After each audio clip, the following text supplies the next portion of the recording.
afternoon, everybody, and welcome to this week's lesson. Today we will be going over some new material, but before that we'll be covering, or reviewing rather, the song Mary Ann. Now if you watched this past lesson, you saw that there were, I think at last count, 5 different methods that I gave you to play through what could have been seemingly a straightforward song, one-page song, 4 lines, called Mary Ann. Now, I introduced this way for a few reasons. As I mentioned last week, I try to ease everyone into each one of the songs that we do, and I feel as if whenever I'm introducing a new topic or a new way of playing, I try to do it with the most straightforward instances or examples of songs that I'm able to. Reason being is that I want the song not to be the reason that you can't put forth an effort to try whatever the new thing we're trying is. If I were to have given you a very difficult song this last week in any capacity, no matter how hard you did it, and I said, okay gang, so here's our song of the week, and here are ways that you can make it more challenging, it would be likely that you would probably say, more challenging? I can't even do it in the least challenging way. So my hope in giving you a 4-line, one-page song with only 6 different keys and 2 different chords was to encourage you to maybe step out of your comfort zone, to try something that you've never tried before. Now, did you do that or not? I don't know. Okay, maybe you did. Hopefully you might have tried it, but if you didn't, that's fine too. But I find that just historically, you're always more likely to step out of your comfort zone if you're comfortable in your comfort zone to begin with. So let's just stop and talk about the different ways that this song, Mary Ann, could have been practiced. Well, as you look at our song, it's a 4-line song, as I said, and we have 6 notes in it. Luckily for us, all 6 notes are next to one another. So it's a matter of us deciding which one of our fingers was going to play a 6th and final key. Now, my suggestion is always to, in situations like this, decide whether it's going to be the thumb or the pinky. If it's going to be the thumb that's going to play that extra key, what you would do is you would put your hand, in this case, with your thumb on middle C. You'd go C, D, E, F, G. That would cover 5 of the 6 notes, and you would notice that on line 2 and on line 4, there is a low B. Now I can identify the low B because I see the note, and then above the note, I see the ledger line. The ledger line is that of the middle C. The ledger line is not running through the note as it is on the first line, or even once on the second line rather. It is above the note. That is what makes that note a B. Now, as always, you can put your letters inside or next to the notes if you'd like. This particular copy did not have any letters inside of the notes, and this is in the interest of obviously you starting to become maybe a bit more comfortable with what the notes look like without the letters, but as I always say, if you want to put the letters in there, that's absolutely fine.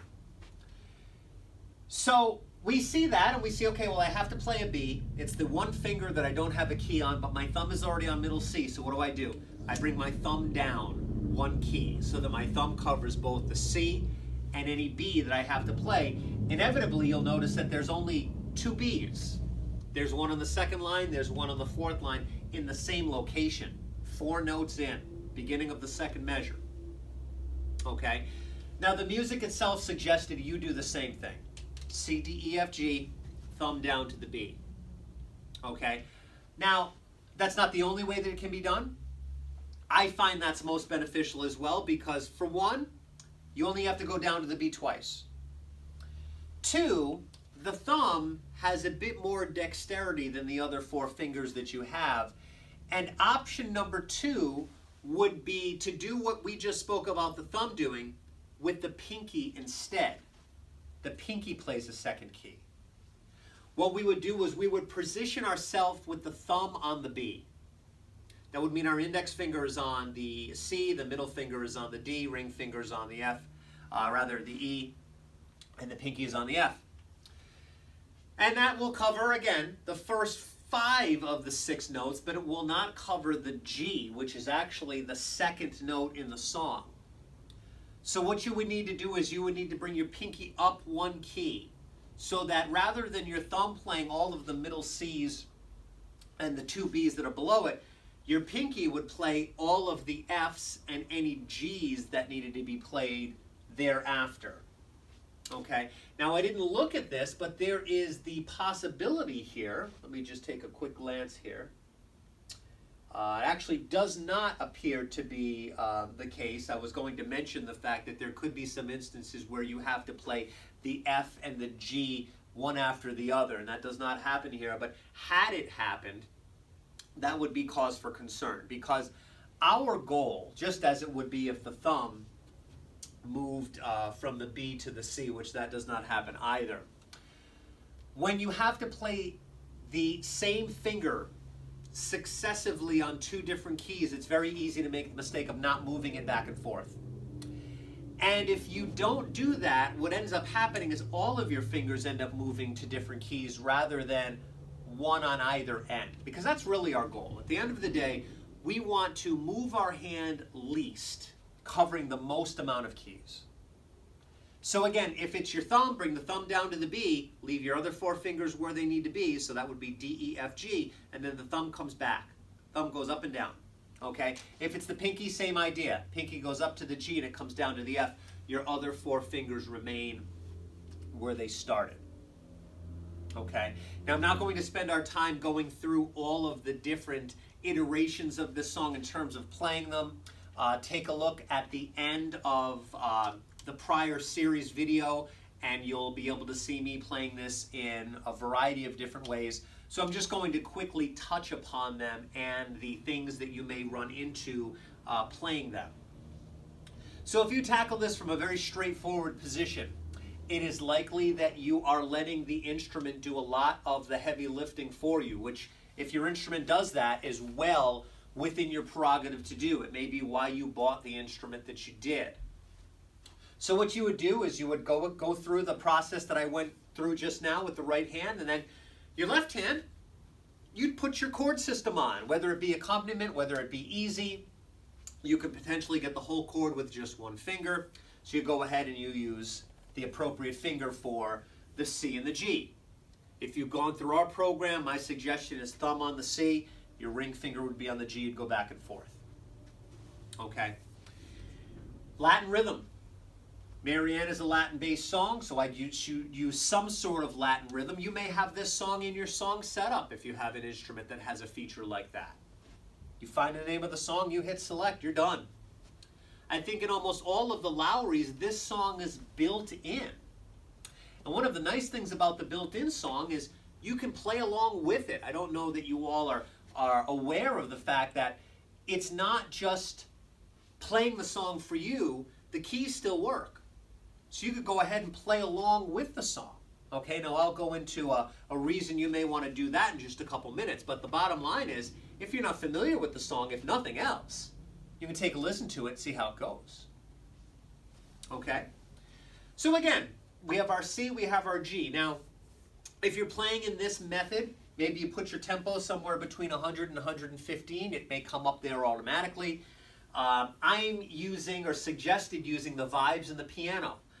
The song is very short, so one thing I did mention last lesson was maybe you consider going through it twice. You play it once through with the vibes and then through again with the piano, or the other way around. Okay? Now, when you are playing this way, you are not going to make a distinction between what the left hand looks like. You'll notice that in the copy that you have, sometimes it says single finger, sometimes it says chord. Sometimes there's a letter outside of the box, sometimes there's one in the box. The one that says single finger is obviously outside of the box. That holds true throughout the whole song. The one that says chord is in the box. Now, if you're playing it the way that I just described, you're not going to make any differentiation between those two. No distinction made. A C is a C, a G is a G, play it. Okay? What it does mean is that you don't have to play it twice in a row. On many instruments, if you play the chord and you go to play it again, you may not hear any difference if you go to play the same chord a second time. If that's the case, you can actually get rid of half of these letters in the left hand. Easy as that. Because if it says G twice, you play the first one, you don't have to worry about the second one. Same goes with the C. Now you may have found that for you, that worked. That was great. You became comfortable playing it that way, and that's as far as you got, that's as far as you wanted to get. Absolutely fine. No reason to go any further. There are some of you, though, that I'm sure got through that and said, I want to do more. And in that case, we continued on. Something we said that you can do more of is add some additional notes to the left hand. We said last week, if you watched the video, that the C chord is made up of 3 notes, C, E, and G. The G chord is made up of 3 notes, G, B, and D. Do you have to play them? Maybe not. Your instrument may already be playing them for you. That also doesn't mean that you can't play them if you don't want to. Okay? Just means you don't have to. Now, for those of you that went down this route to this extent of adding extra fingers into the left hand, one thing I want you to keep in mind is that the order that you play these in, there are some advantages to putting them in specific orders. Last week we went over the fact that there is a root position to a chord. There's a first inversion. There's a second inversion for a 3-note chord. That means there's 3 ways to play a 3-note chord. Now, if you're the type that is going to try this out, the first decision that you need to make is which one of these methods, versions or inversions of the C chord do I want to play? The reason I chose a C, it's the first one. Now let's say, for example, I want to play the C chord in root position. That would mean, again, that the C is the lowest note in the line. C, E, and G. This is the root. My suggestion, if you're going to do this, is pick the easiest G chord to get to.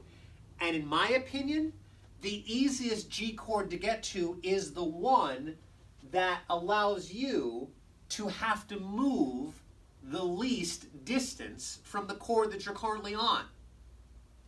Now I look at this and I say, okay, well, my next chord is G. Does the C chord and the G chord have any comparable notes? And the answer obviously is yes. They both share the G. So what if I keep holding that G down, or at least I keep my hand in one spot? Can I get to the other 2 notes of the G chord without having to move my hand very far? And the answer is yes. All I need to do is move this key down 1, which will give me a B, and this key down 1, which will give me a D. Now, is this the same inversion? And the answer is no, it's not. This is the second, or rather the first inversion, the second version, but the first inversion of the key of G. So one really beneficial thing, helpful thing to know is that just because you're in the root position for one chord doesn't necessarily mean that you need to be in the root position for all of them.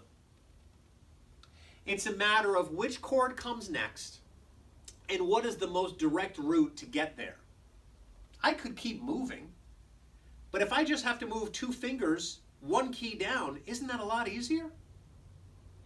Now maybe you started out with the C chord played this way.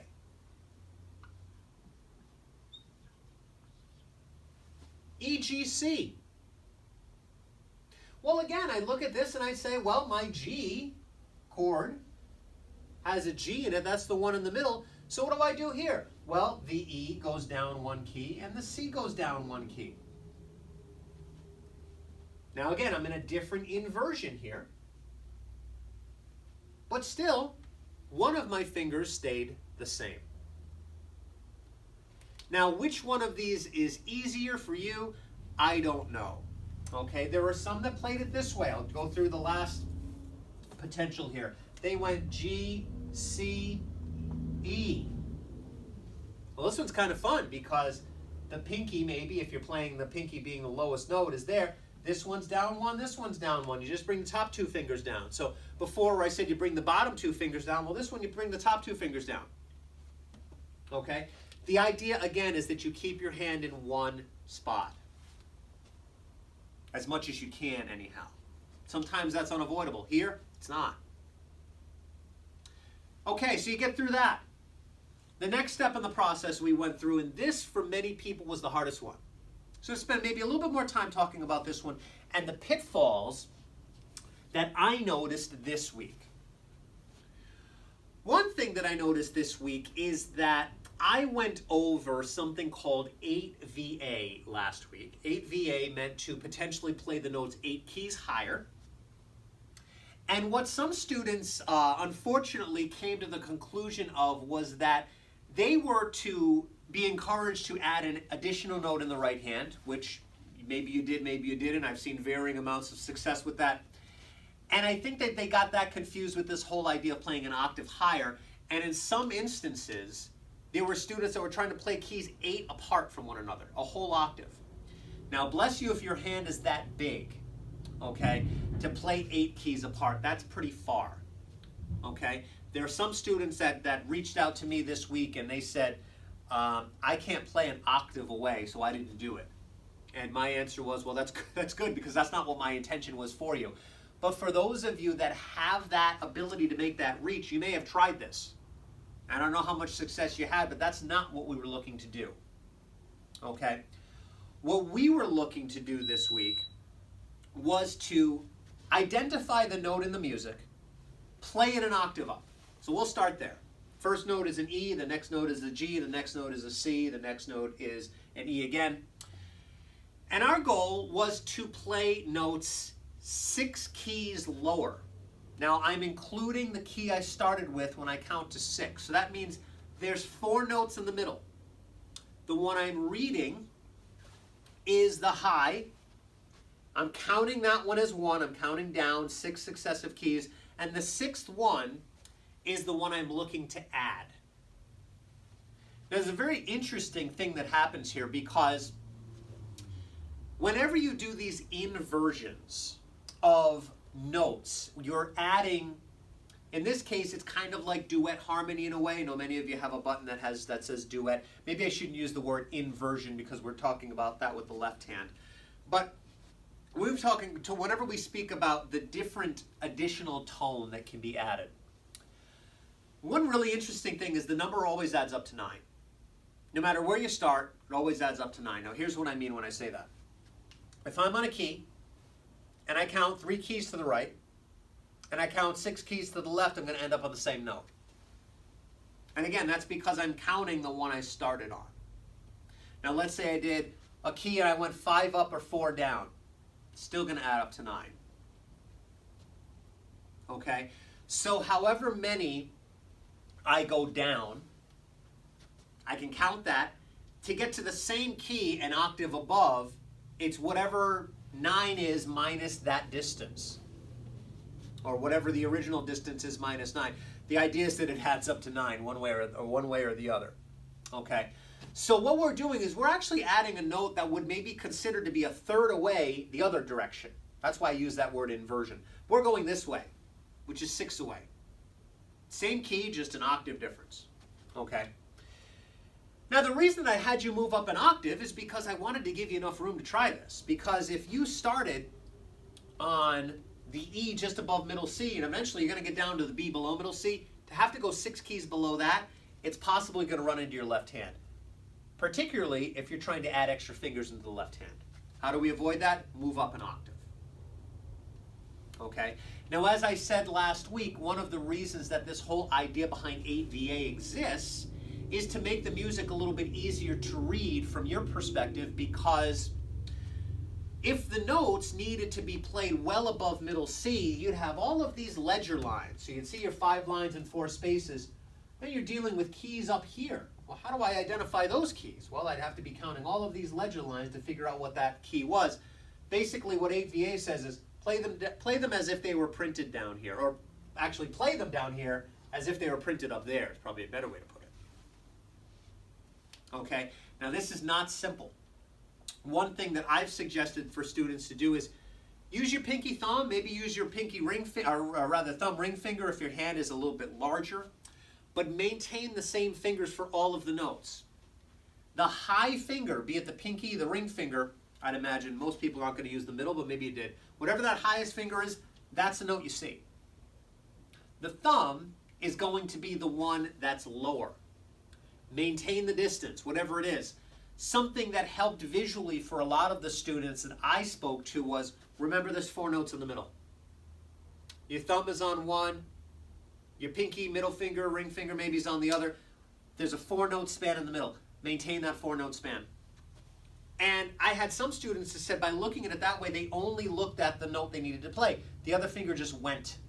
And as long as they maintained that distance, they didn't have to worry about it. That's a really nice thing about playing that distance, is it's very consistent, particularly in the key of C. So you don't even look at that lower note, you just move it.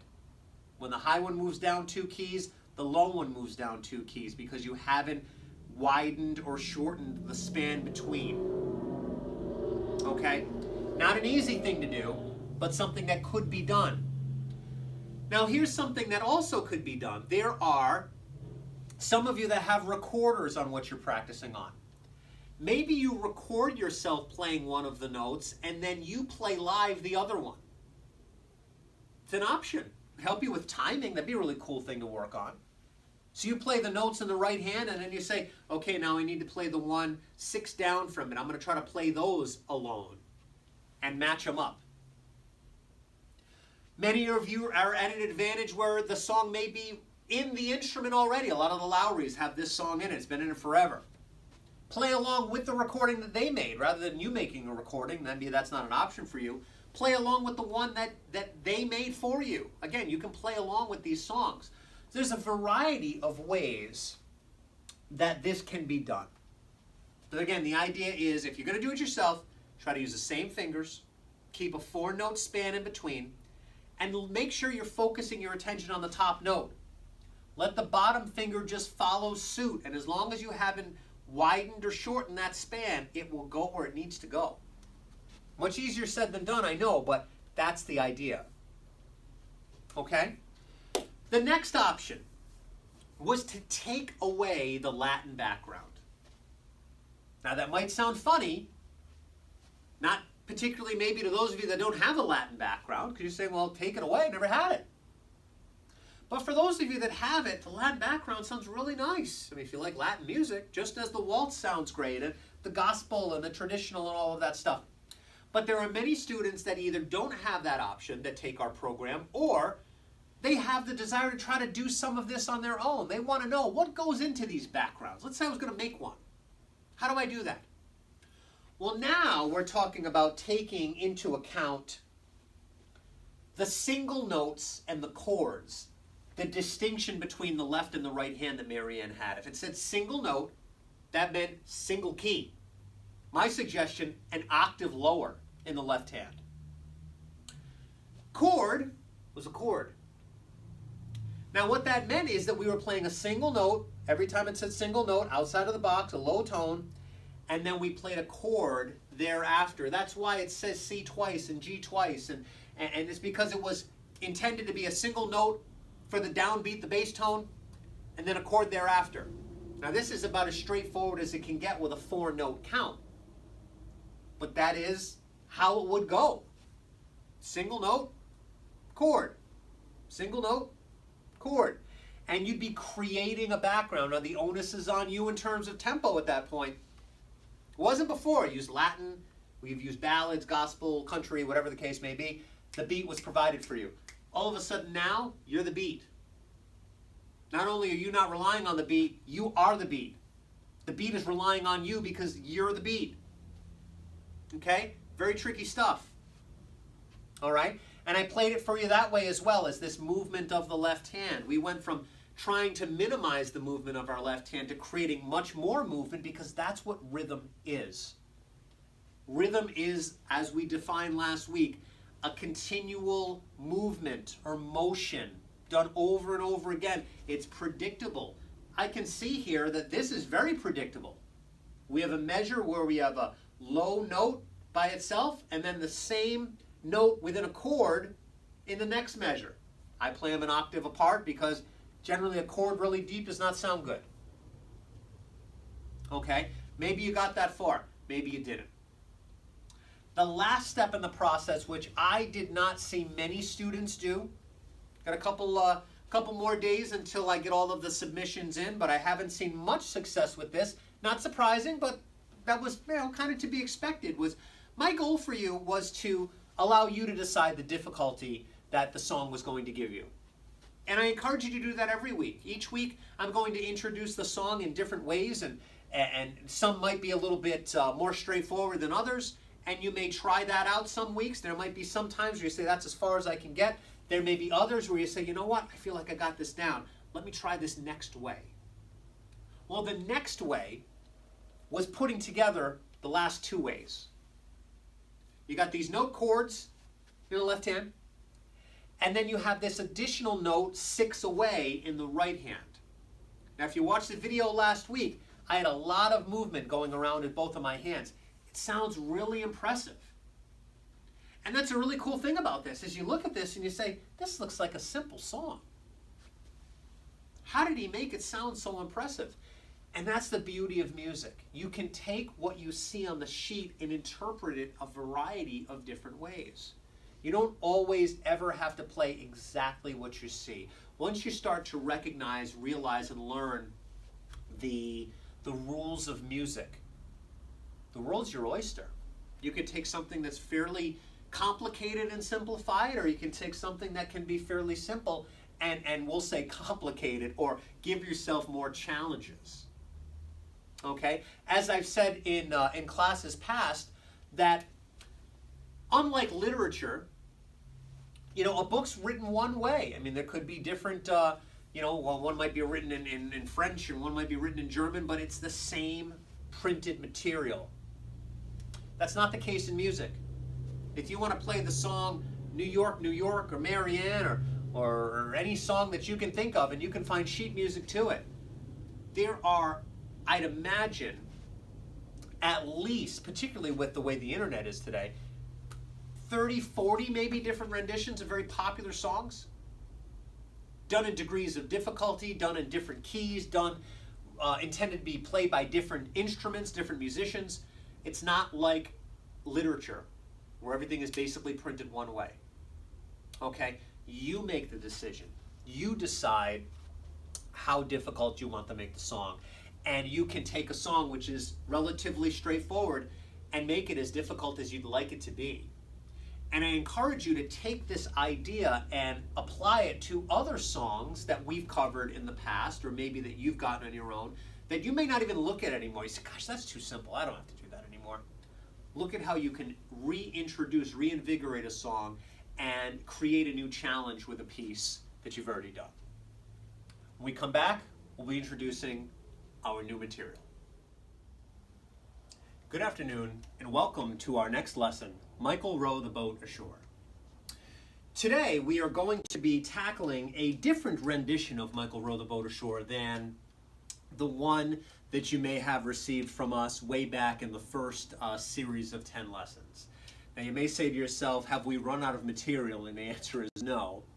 But I thought that this would be a great illustration of something that I went over last week, which is the fact that with some of the new tools that we are including now, that you can literally take songs that we have covered in the past and give a new spin on those songs. And Michael Row the Boat Ashore, I thought, was a perfect example of that. Now, I will say that although we have done this song before, the way that we're doing it is slightly different.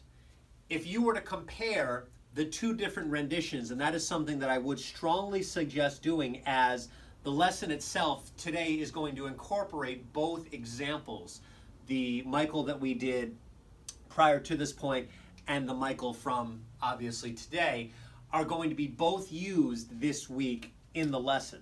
So if you wouldn't mind taking an opportunity to take the other copy out, that way we can juxtapose them with one another and talk about the similarities as well as the differences. Let's first talk about one of the obvious differences between each one of these renditions, which is the fact that the notes are different in the new version as compared to the old one. And that is because they are in two different keys. Now, what that means when we talk about songs being in two different keys, it means that the notes comprised, or the notes that are used within the song, follow a certain pattern. Meaning that there are certain white keys that are avoided and used, black keys are used in place of them, and vice versa, dependent upon the key. Now, what is the key? The key is referencing the notes of the scale. The do, re, mi, fa, sol, la, ti, do. I can start on any key, be it white or black, and play to the next key an octave away from it, with a specific amount of white keys and black keys. Sometimes there may be one black key, sometimes there may be one white key. Varying amounts in between the two. But you need to know when a white key is called for as opposed to a black key, or where a black key is called for as opposed to a white key. If I start on an A and I go up to the next A, there's going to be a certain number of black keys that need to be in there for it to sound correct. If I start on a D and I go up to the next D, there's another certain amount of black keys that need to be there. Now, how do we know the key a song is in? Let's start there. We know the key a song is in by the last chord. Oftentimes your first chord and your last chord are the same. Sometimes they're not. And I don't want to say always. I hate to use the word always. If I just did, I want to take that back, because there's always an exception to the rule with music. So I'm going to say 95% of the time, maybe even higher, the last chord is going to be indicative of the key the song is in. So if you look at your original Michael Row the Boat Ashore, you would see that your last chord is a G. Now, what does that mean? It means that the notes in that rendition of Michael Row the Boat Ashore are going to be notes that are comprised within the scale of G. How do I determine the scale of G? Well, there is a really cool formula that you can use to determine the major scale of any key. What we do is this. We make a little grid. You put two W's, you follow those two up by an H. Three W's, followed up by an H. The W stands for whole step, whereas the H stands for half step. Now let's talk about half steps first, because a half step is simply two keys that are adjoining. If you've been in any of our prior series, we first spoke about these in the Keys to Fun Lesson series back when we played the song Materna. America the Beautiful is the first time that we covered sharps. And we said that a half step is talking about two keys that are adjoining, but when we're talking about two keys that are adjoining, we're not talking about looking at the keys from the halfway point down, because if we look at them from the halfway point down, all of these keys look like they're next to each other. Whereas if we look at them from the halfway point up, we'll realize or recognize that most of the white keys have black keys in between the two. They just don't come down quite as far. There are some instances where all the way up I have white keys. No black key in between the E and the F, or between the B and the C. But in most instances, there's a black key in between two white keys, or there's a white key in between two black keys. Okay? So a half step, again, three ways to produce one. I can go from a black key to a white key, I can go from a white key to a black key, or some certain circumstances I can go from a white key to another white key, as I said, between the B and the C, or the E and the F. Now, what is a whole step? A whole step is simply two half steps. That's it. Okay? So, if I start on a G, and I go a whole step up from G. Now, a half step would be the black key right next door. A whole step would be the next key thereafter, which is the A. A whole step above the A is a B. a half step above the B. Now remember what we said about the black keys here. There's no black key in between the B and the C, so that is actually a half step. There's no B sharp. You can B sharp, but there's technically no B sharp, at least physically. A whole step up from C is D. A whole step up from D is E. A whole step above the E is an F sharp. Why? Because there's no black key in between the E and the F. So E to F would be a half step. A whole step above E is F sharp. And then finally, a half step above the F sharp is G. Now, how do I know whether I've done this correctly? The easiest way to do this by far is to play the notes. You should hear the do, re, mi, fa, sol, la, ti, do. Many of you may remember that from The Sound of Music. One black key. And I can do this starting on any note. Now that first rendition of Michael Row the Boat Ashore, the one you originally received way back when potentially, was in the key of G. You might be saying to yourself, I'm looking at that music right now and I do not see an F sharp. That's because there were no Fs. There were no Fs called to be played. Had there been, it likely is the case that there would have been an F sharp. But for that song, all we did was we played these notes just shy of the F. G, A, B, C, D, E. 6 notes, 5 fingers. Okay? That means that just like Marianne, all 6 notes luckily are next to each other, so either I put my thumb on the G and I use my pinky for the 2 highest keys, or I put my thumb on the A and I use my thumb for the 2 lowest keys. That decision is yours. Okay?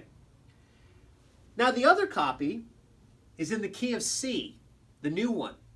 I can tell again because it starts with a C. Or my last chord is a C. It deals with the first notes of the C chord, which are C, D, E, F, G, and A. Okay, those are the first 6 notes there. So if you're looking at this, just taking it face value wise, not looking to do anything aside from what you see in black and white, I would suggest playing both renditions, starting with the new one first. Play the one in the key of C first, play the one in the key of G second. Now what you'll notice is that they are both going to sound like Michael Row the Boat Ashore. And that's because in spite of the fact that the chords are different in different locations and your notes are different, the relative distance apart between the notes is the same. The reach is the same between the first note and the second note, and the second note and the third note, the third note and the fourth. That's why they both sound like Michael Row the Boat Ashore, whether I start from here or I start here. What you're doing is you're playing the song in 2 different keys, or you're doing something that we in music call transposing. Transposing means playing the song another way, maybe a second time through. You play it a little bit higher or maybe a little bit lower. In this case, we went a little bit higher. Okay? And there are many instruments, some of the ones that you may have at home, that have a button that says transpose, but that's not what we're talking about. We're talking about physically transposing, changing the positioning of our hands to account for the fact that we want the song to sound higher or lower. Okay? Now this is great news for piano players because they don't have a button that says transpose. They're not in the fortunate circumstance as a digital piano or a Lowry where you can hit a button and make it sound like however you'd like. If you want it to sound different, you need to have 2 different copies of the song as we have here. Now, something that these songs have in common. We just spoke about something that they don't have in common, which is a big thing, but how about in common? In common, they both have pickup notes. And pickup notes are important. Some songs have them, some songs don't, but many songs do. And we've always said with pickup notes, this again is harking back to when we gave Michael Row the Boat Ashore out the first time, the fact that pickup notes and the times missing are made up at the end of the song, because pickup notes are referencing notes at the beginning of the song that do not add up to the amount of beats that the song should have in each measure. So what do these both have in common? They both start with 2 beats, which means I'm short 2 beats. So the last measure in each one of these renditions has got to be a 2-beat note. Now they're different. At the end of the original Michael, it's a tied note, but it's still a 2-beat note. At the end of the more recent rendition, it's just a 2-beat note and that's it. So, nonetheless, although they look different at the end, the last measure only gets 2, and there's a reason for that.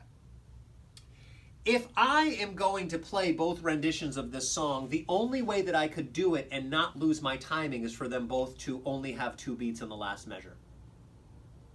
Think about this. If my last note got 4, how would I be able to roll into the 2 pickup notes in the next rendition? The answer is, I wouldn't be able to, certainly not simply. I just wouldn't be able to do it. My last measure of the first rendition has to have 2 beats in it so that I can very easily transition into the second one by playing the first pickup note on 3, the next pickup note on 4, so that my first measure thereafter is on 1. And then I can just flow right through. I would need to do that even if I was playing the same rendition twice. Again, I get to the end, if I end on beat 4, how do I play pickup notes? I don't, not without waiting, or not without shortchanging my last note. Okay, so they fixed it for me. They've said this last note is 2. And it's not just to make up for the fact that you're missing 2 at the beginning. It's to give you the ability to be able to either go and replay the same music again without stopping, or to do what we're looking to do this week, which is to play each rendition so that you can hear them in 2 different keys. Now, option 2, you get through that. I probably use ballad, smooth, soft and easy, something relatively slow. I probably would stick around the mid-60s or so. He is rowing a boat. You know, he's not in a motorboat, so don't feel like I gotta go too fast. And in terms of instrument changes, I probably stick with what I started with, simply because it's not going to sound the same when I do it a second time, because I'm not technically doing it a second time. I'm doing another rendition of the same song. It's going to sound higher the second time than it did the first. So I'm not going to necessarily run into that feeling of, oh, this is just the same thing again, because it's not. The notes are different, the chords are different. It's going to be reminiscent, obviously, because there are some similarities. The reach is going to be the same, so you can use the same finger placement. But aside from that, we want to make sure that there's a, there's a difference, and our change is making the difference, okay? If I was playing the same thing again, that would be another story. I might say, change your right hand to a new sound, like we did with Marianne. But with this one, not such a big deal, okay? I can stick with the same sound and just deal with it. Okay, so option number 2, I've gotten through that. Option number 2 would be, add some extra fingers into the chord. Now this song deals with the same chords that we dealt with last week, but it does add the F. So we have the C, which is C, E, G. We have the G, which is G, B, D. And then there's an F, which is the F, the A, and the C. Again, if there are 3 notes in the chord, it can be played 3 ways. You decide the order if you decide you want to do it. Okay? Next step. Next step is to do something very similar to what we did in Marianne, where we added an additional finger into the right hand. Now, I went over the potential pitfalls, issues that students had with doing that this week, and I'm going to try to avoid those altogether by teaching you a new way to add harmony this week. So, when we look at adding an additional finger into the right hand, what's very tricky for students is keeping that distance the same.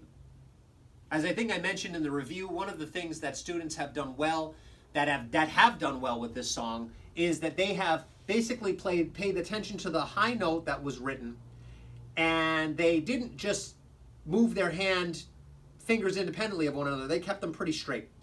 And the lower finger just went to the note, 6 down, 4 note span in the middle. That does unfortunately mean that you have to look down at your hand more often. So if that was something that you ran into this week that you were concerned about, know that you're not alone. It's going to happen. Okay, so just keep that in mind. All right, and it makes sense that it's going to happen because if you're using the same fingers for all of the notes, you're going to have to look down more often to see where you are. One of the great benefits of a single hand position where every finger has its own key is you don't have to look down as much. Case like last week's song with Marianne adding those extra fingers in, more of an issue. Well, how do I avoid that? Well, I'm going to reposition our camera here for a moment so that I can show you exactly how we can avoid it. And we can still create some harmony, not the same way, but allow you to not have quite as much movement in your right hand. In a second, you're going to get a bird's eye view of my hand to show you a new way of adding harmony into Michael Row the Boat Ashore. All right, so I'm looking at Michael Row the Boat Ashore. I'm seeing single notes. I'm looking at the rendition that's in the key of C, so I'd be playing like this.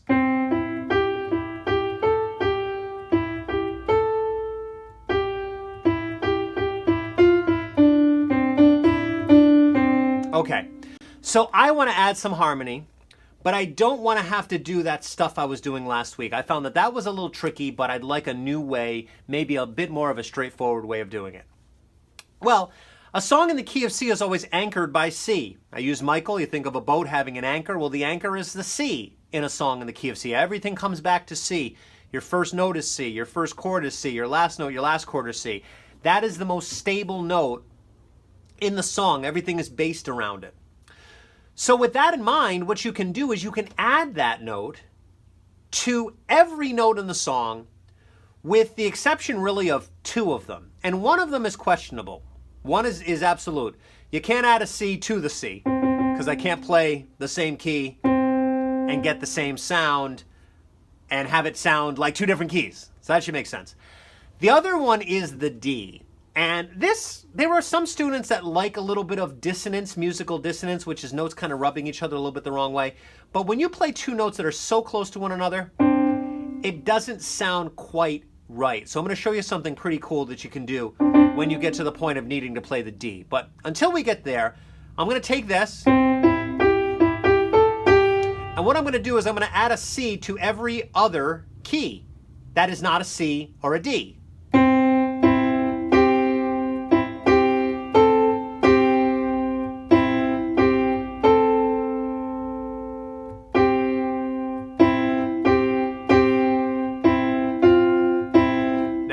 I'm on the D, right? The D and the C, I mean, they'll sound all right, but what's going to sound a little bit better harmonically is every time I go to play a D, bring my thumb down to the B.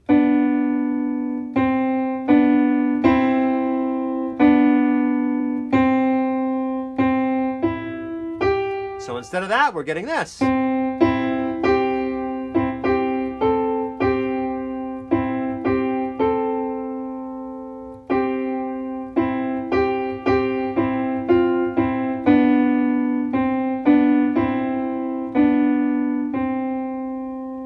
Now let's say I'm playing the other rendition, the one that's in G. Guess what I do? I add a G to it.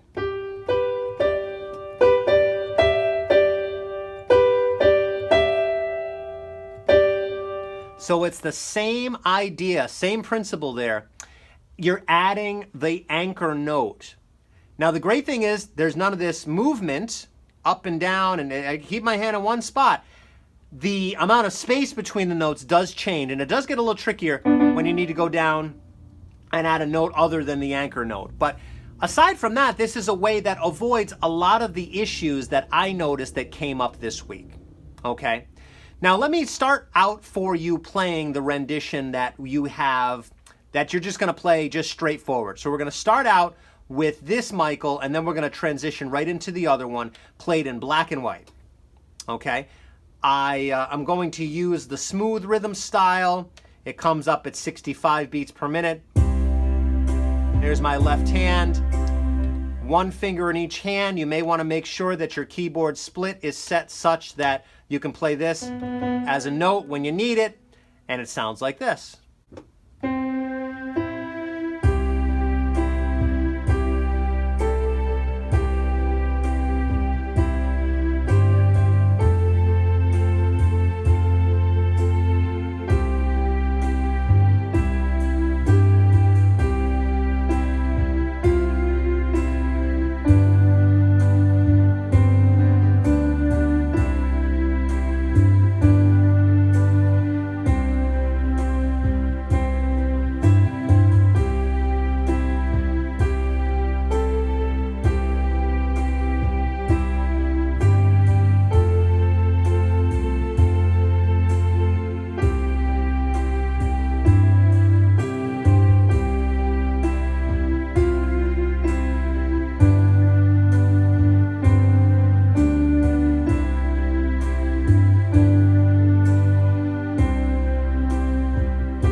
Now, could you hear how that transition occurred? It was very smooth because of the fact that my last note in the C rendition of Michael was only given 2 beats, as it should have been. That way I could transition right into the G copy without having to stop.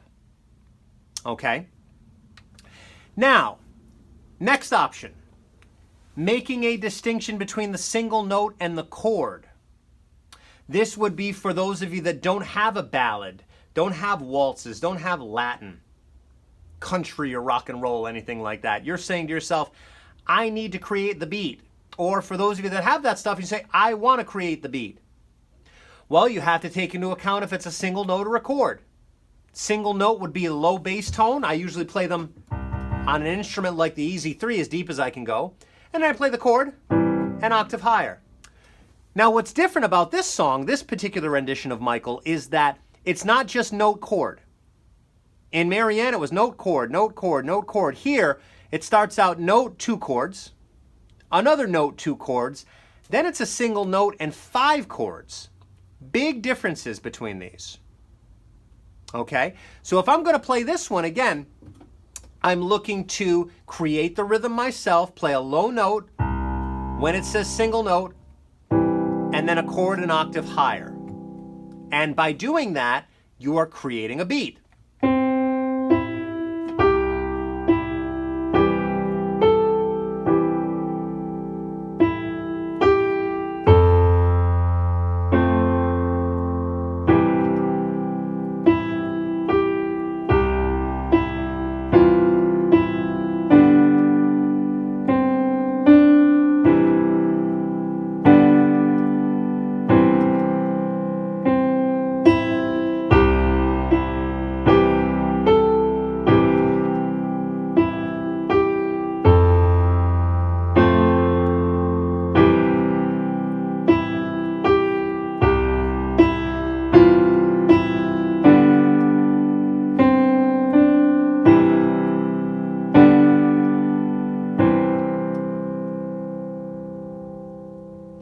And then obviously you would transition into your other one. Now, if you're not using a beat, it's not quite as essential to get right into the other one, okay? Because there's no beat, you are the beat.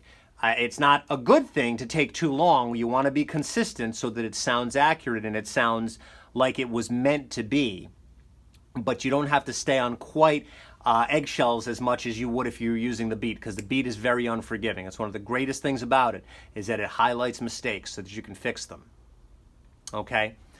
The next step would be doing something similar to our last step last week, which is a combination of the extra notes in the right hand and the creation of the rhythm in the left. Now, I did have someone ask this week, can I play the, can I make a transition where I do just these notes and I play the chords with the Latin? Or, you know, they don't have to do it in this order. You can add things in and take them out at your leisure. But I'm just kind of doing them in a progressive form. So I don't want you to think that this is the next step for you. This is just a next step, which I think is probably what is going to make this one as difficult as it can be. Okay, so it starts out here.